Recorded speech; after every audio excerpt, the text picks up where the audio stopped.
Samantala, drainage sa ginagawang MRT-7 Batasan Station, palalakasin pa ayon yan sa MMDA para maibsan na ang pagbabaha sa lugar. Problema sa basura, tututukan din. Si Bernard Ferrer sa sentro ng balita. Bilang isang negosyante, malaking pasakit para kay Saida ang madalas sa pagbaha sa bahagi ng ginagawang MRT-7 Batasan Station sa Commonwealth Avenue tuwing malakas ang pag-ulan. Hindi birong epekto nito sa kanyang kita, lalo na't sa kanyang maliit na tindahan kinukuha ang pang-araw-araw na gastusin. Malaki po kasi walang bumibili sa amin, saka walang nakakadaan. Lalo na po yung mga sasakyan, hindi na po yan nakakadaan. Kaya't ikinatuwa ni Saida ang ginawang hakbang ng MMDA, DPWH, DOTR at ng pamalang lungsod ng Quezon City na palawakin ang drainage system sa lugar. Ayon sa MMDA, isa sa mga pangunahing sanhi ng pagbaha ay ang dating lagusan ng tubig na may sukat lamang na 1 square foot. Ito ang naging bottleneck sa pag-agos ng tubig baha sa kasagsagan ng habagat.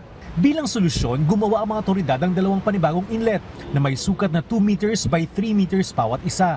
Nilagyan ito ng steel grates na pansamantalang sasalain ng basura at debris upang hindi makabara sa daluyan ng tubig. Pero papalitan ito ng mas matibay na grates na kayang bigat ng mga sasakyan kabilang ang mga truck. Kumpiyansa ang MMDA na malaking tulong ang bagong inlets upang mabawasan o tuluyang maiwasan ang pagbaha sa lugar tuwing bubuhos ang malalakas na ulan. Ino-observe po natin yan kung magiging efficient na sa darating, kung may darating na malakas na pag-ulan. At ganoon din, nag-standby tayo doon ng mobile pump kasi nga narangan na isang poste yung major outlet doon. Samantala, may ginawa ring kahalintulad na mitigating measure ang MMDA sa Maynila, partikular sa bahagi ng Padre Faura.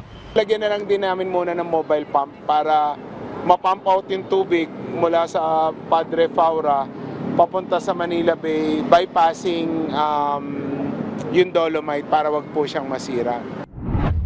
Magpapatupad naman ang Land Transportation Office ng Palugit sa mga penalty para sa late na pagre-renew ng driver's license at vehicle registration bunsod ng epekto ng bagyo at habagat. Partikular dito ang weekly surcharge na sana ipatutupad mula July 21 hanggang July 25. Kasabay nito, pinalawig din ang bisa ng mga lisensya at registration documents na napaso na sa nasabing petsa hanggang August 8. Saklaw din ito ang mga motor vehicle at motorsiklo na nabili sa pagitan ng July 21 hanggang July 25.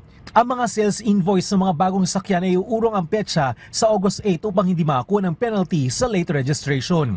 Pinalawig din ng LTO ang karaniwang 15 days sa palugit para sa mga traffic violation case na issue mula July 21 hanggang July 25. May hanggang August 8 na rin ang mga motorista upang ayusin ang kanilang mga paglabag at magbayad ng kaukulang multa. Bernard Ferrer para sa Pambansang TV sa Bagong Pilipinas.